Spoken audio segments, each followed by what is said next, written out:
The sizzling sound of a grill, the mouth-watering aroma of barbecue filling the Texas air, customers lining up, eager to sink their teeth into what they believed were the best burgers in Houston. The meat, juicy, tender, unforgettable. People traveled miles just to get a taste. Some even claimed they had never experienced anything like it before. But behind the kitchen doors, beyond the sizzling griddles and secret spice blends, lay a truth so horrifying that the city of Houston would never recover. Because no one knew what they were actually eating. No one questioned the source of the meat, the unique flavor, or the fact that Bennett's Smokehouse and Grill never seemed to run out of fresh supply. Even when every other restaurant in town struggled, no one asked questions, until one woman did. Her name was Renee Bennett, the wife of the renowned chef and owner, Marcel Bennett. And when she discovered the truth, she made one fatal mistake. She thought she had time to escape. By the time the world found out what Marcel had been doing, it was too late. Because he had already fed his victims to his own customers. This is the disturbing case of Marcel Bennett, the Texas chef who didn't just kill his victims, he served them. And the most terrifying part? Some of his customers might be watching this video right now. Welcome to True Crime Acts, where we look into the hidden truths behind some of the most chilling real-life events. Our mission is to uncover the stories that shock, educate, and spark change, reminding us that behind every headline is a victim, a family, and a ripple effect felt by an entire community. If you find this journey as important as we do, don't forget to like, subscribe, and click the notification bell to ensure you never miss another gripping exploration into the depths of human behavior.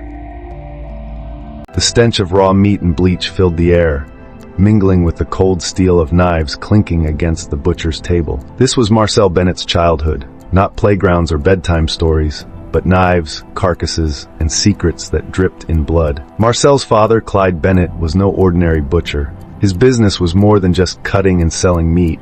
It was a place where debts were settled in silence and favors were paid in flesh. And Marcel, he was always watching. Even as a child, he absorbed every detail. How to cut cleanly, how to ensure a body drained properly, and how to make things disappear. By the time he was 10 years old, he had already mastered the blade, cutting through bone and muscle with the precision of a surgeon. But there was something else, something darker, because sometimes, at odd hours of the night, strangers arrived at the shop, dragging thick plastic-wrapped bundles through the back door. Clyde never spoke about them, and Marcel never asked, but he knew those weren't animal carcasses. He knew those weren't regular deliveries, and he knew that some people who came to settle business with his father never left. Then one day, Clyde Bennett disappeared. No goodbye, no body, no investigation, just gone. Some whispered that he had finally crossed the wrong man. Others claimed he fled before someone could take him out. But Marcel never spoke about it. Instead, he did what he had always done, watch and learn. And when the time came, he took over what his father left behind. Not just the butcher shop, not just the money, but also the secrets. Marcel knew that a butcher and a killer weren't so different. The only thing that changed was what was on the chopping block. Marcel could have reopened his father's butcher shop, but he had bigger dreams. He wanted power, respect, a fresh start. So, with the money left behind, he launched Bennett's Smokehouse and Grill in Houston's 5th Ward. A high-end barbecue joint with a reputation that exploded overnight. People swore they had never tasted meat like his before. His burgers were legendary. His brisket melted in your mouth, and his secret spice blend, it became the most talked about recipe in town. Even top food critics raved about it. But no one ever asked what made it so different. Because if they did, they wouldn't have been able to stomach the answer. Marcel ran his business with precision. No food shortages, no supplier delays, no mistakes. And yet, his restaurant never seemed to run out of fresh meat, even when other restaurants were struggling. Employees were forbidden from entering the walk-in freezer. Deliveries were handled personally by Marcel. And when someone questioned his supply chain, they never got an answer. They got fired, or worse, they disappeared. His customers never suspected a thing. They raved about the flavor, they called his burgers addictive, and they kept coming back for more. They had no idea that some of the missing people in Houston weren't missing at all. They had been served, and soon his wife would find out the truth. By the time she did, it was already too late, because she was next on the menu. What happened when Marcel's wife, Renee, started asking questions? How did she uncover the nightmare hidden in the freezer? And what really happened on the night she tried to escape? You don't want to miss what comes next, because this is just the beginning. From the outside looking in, Renee Bennett had it all. She lived in a gorgeous mansion, drove a luxury car, and dined at the most expensive restaurants in Houston. Her husband, Marcel Bennett, wasn't just successful. He was powerful. People respected him. Men wanted to be him. Women envied her life. But behind the designer handbags and candlelit dinners, Renee was beginning to see the cracks in her perfect world. Something wasn't right. At first, she ignored it. She wanted to believe she had the perfect marriage, that Marcel's success was clean. But the signs were there, and once she started noticing them, she couldn't unsee them. The rules that never made sense. Rule number 1. She wasn't allowed in the restaurant's walk-in freezer. Rule number 2. She was never to ask about the meat supply. Rule number 3. Marcel handled all the deliveries himself, always alone, always late at night. Rule number 4. The employees at Bennett's Smokehouse never lasted long. She saw the fear in their eyes. They flinched when Marcel spoke. They whispered when they thought no one was listening. Some of them just disappeared, and no one asked questions. Renee wasn't naive. She had grown up around money and power. She knew that men like Marcel didn't get to the top without cutting corners. But this was different, and when her cousin, Lisa Dupree, went missing, Renee could no longer ignore it. Lisa and Renee had been inseparable growing up. They shared secrets, clothes, and childhood dreams. Lisa was the only one who wasn't blinded by Marcel's charm. "There's something off about him," she had said one night, swirling her drink at the bar. "He's too calculated." Renee had laughed it off. She wanted to believe Marcel was just an intense businessman, that his coldness was just part of who he was. But then Lisa started asking questions. She had come to visit just days before she vanished. And what was she talking about? Marcel's restaurant. She had said something about the meat tasting strange, something about his suppliers not making sense, something about how employees seemed terrified to speak up, and then she was gone. Just vanished. Marcel barely reacted. "It's Houston," he said, lighting a cigar. "People go missing every day." But Renee felt it in her gut. Lisa hadn't just disappeared. Lisa had been silenced. And then came the moment that made her blood run cold. One night, Renee was helping Marcel get dressed for an event. As she adjusted his cufflinks, she noticed a faint stain on his sleeve, a deep rust-colored stain. Her stomach twisted. "You have something on your shirt," she said casually, reaching for a napkin. Marcel pulled away fast. "Don't worry about it." His tone was sharp, too sharp. That was when she knew. That was when she decided. She had to find out the truth. Even if it killed her, Marcel had been drinking more than usual. He was slurring his words, his movements sluggish. It was the perfect opportunity. Renee waited until he stumbled into bed. His breathing slowed. His grip loosened around the glass of whiskey. And then, silence. Her heart pounded against her ribs. She had one shot. If Marcel woke up and found out what she was about to do, she wouldn't live to regret it. She grabbed his keys and slipped out of the house. The drive to Bennett's Smokehouse and Grill felt like an eternity. The streets were eerily quiet. Even the neon sign above the restaurant flickered ominously, as if warning her to turn back. She parked around the back. Her hands shook as she unlocked the door. She had been here 100 times, but tonight, it felt different. Colder, darker, she walked slowly toward the freezer. The door loomed ahead, a massive steel beast humming in the silence. Her fingers trembled as she reached for the handle. And then, she stepped inside. The cold air slapped her skin, sending goosebumps down her arms. But it was the smell that made her stomach turn. Rotting. Foul. She stumbled forward, her breath forming clouds in the freezing air. And then she saw it. A steel table, scratch-stained. On it, a butcher's saw, a bloodied apron. And then, she saw the packages, neatly stacked, vacuum-sealed, labeled. Her fingers trembled as she grabbed one. She squinted at the black marker scrawl across the plastic. Her throat closed. Her hands went numb. She snatched another thigh, another. And then, the final horror. Something glimmered beneath a blood-streaked tarp. She reached for it. A gold bracelet, Lisa's bracelet. Her vision blurred. Her knees buckled. Because now, she knew the truth. Lisa hadn't just vanished. Lisa had been butchered. And worse, Lisa had been served. She turned to run, but her foot slipped into a pool of blood. Fresh blood, her own cousin's blood. A knife clattered to the floor. The sound echoed through the frozen chamber. Her stomach lurched. She bit down on her fist to keep from screaming. She had to get out, now. But as she reached the door, a shadow moved behind her, and she heard a voice that made her blood turn to ice. "I was hoping you wouldn't find out this way." baby." She turned, and there he was, Marcel, standing in the doorway, smiling, holding a knife. "But now, I don't have a choice." And then he lunged. Renee raced home in the darkness, her pulse hammering in her ears. The evidence, the vacuum-sealed packages labeled with human body parts, the blood-stained butcher's table, and Lisa's bracelet, was burned into her mind. She wanted to vomit, to scream, to wake up from the nightmare she had just walked into. But she couldn't. Not yet. She had to get out alive. She gripped the steering wheel so tight her knuckles turned white. She had two choices: go straight to the police, get home, act normal, and plan her escape carefully. Going to the police right away would be a death sentence. She knew Marcel. She knew how he read people. She knew that if he so much as suspected that she had found out his secret, he would kill her without hesitation. So she did the only thing she could do. She pulled into the driveway, took a deep breath, and walked inside like nothing had happened. As she stepped through the door, the house was quiet. Too quiet. Marcel sat at the kitchen table, a half-empty glass of whiskey in his hand. The ice clinked softly as he swirled it. He was watching her. Her heart pounded so loudly, she swore he could hear it.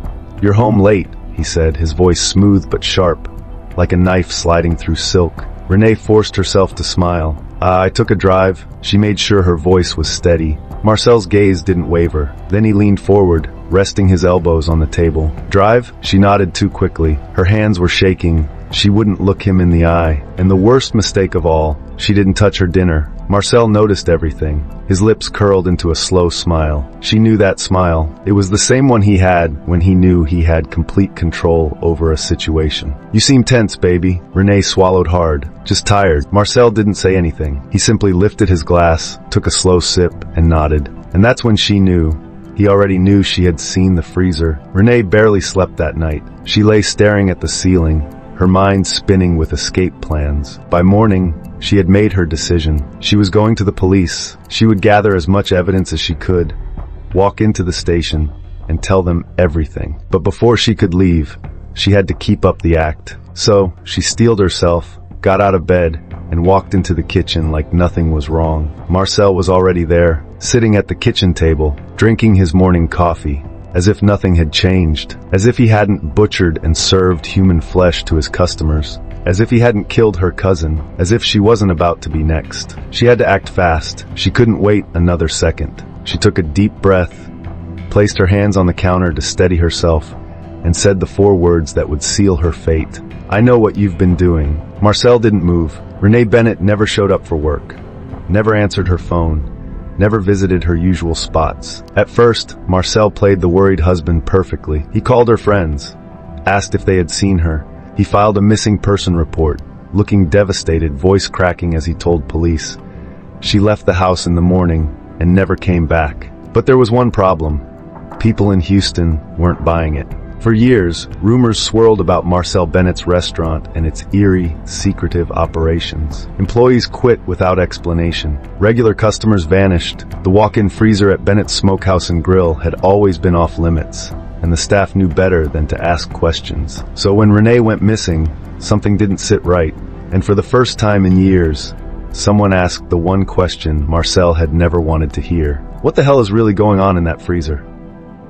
Houston PD had received anonymous tips before, whispers about Marcel's strange business practices, but never enough to launch a serious investigation. But now, his own wife was missing, and the last person to see her alive was him. A judge quickly signed a search warrant, and on a cold Friday morning, officers entered Bennett's Smokehouse and Grill to search for any sign of Renee. What they found was beyond horror. It wasn't just murder, it wasn't just business, it was something far, far worse. As officers pushed open the heavy freezer door, a wave of putrid air hit them, thick with the unmistakable scent of decay and bleach. They weren't prepared for what they saw next. A steel butcher's table, deeply stained, covered in fresh and old blood. Vacuum-sealed packages stacked in rows, meticulously labeled. Body parts labeled not by animal cuts but human ones. Torso, left arm, and then the final horror, a fresh package sitting front and center, the black marker label still wet. Renee Bennett, forensics worked tirelessly to identify the remains found in the freezer. The results, at least 7 different DNA profiles.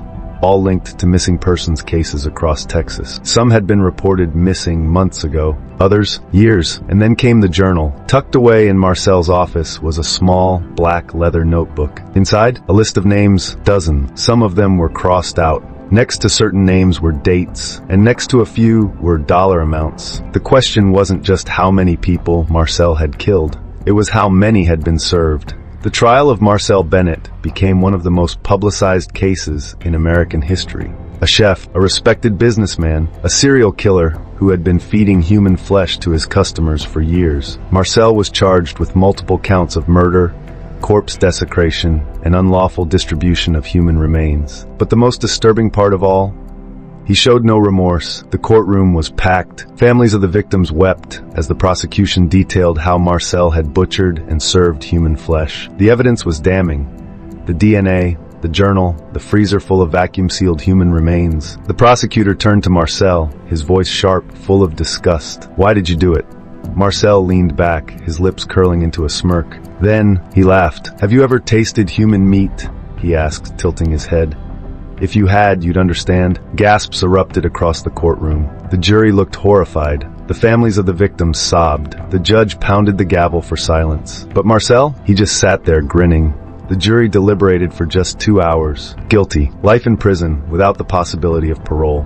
The judge called Marcel Bennett a monster in chef's clothing. But even as he was led away in shackles, he wasn't done speaking. He turned to the courtroom, smiled one last time, and whispered, "You've all eaten worse than what I served you. You just don't know it yet."